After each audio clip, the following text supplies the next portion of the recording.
కాంగ్రెస్ క్రమశిక్షణ committee chairman Mallu Ravi కీలక వ్యాఖ్యలు చేశారు. మంత్రి కొండా సురేఖ కుమార్తె కొండా సుష్మిత చేసిన వ్యాఖ్యలు తీవ్రంగా ఖండించారు.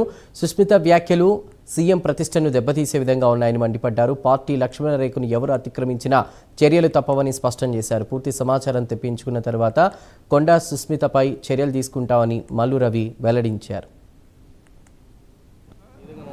సిడబ్ల్యూసి మీటింగ్ చాలా ప్రాముఖ్యత కలిగినటువంటి మీటింగ్.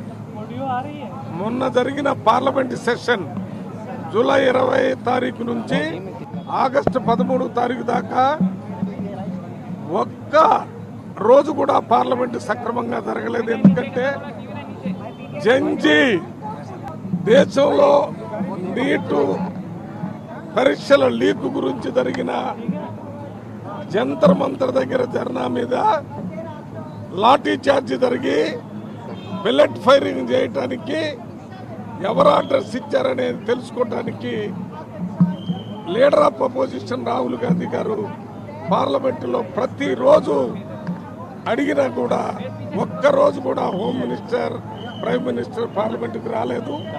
ఇవాళ భారతదేశంలో ఉన్నటువంటి యువకులు, విద్యార్థులంతా కూడా ఈ ప్రభుత్వం నడుపుతున్న బీజేపీ, మోడీ, అమిత్ షా ప్రభుత్వం మీద తీవ్రమైన వ్యతిరేకత ఉన్నారు.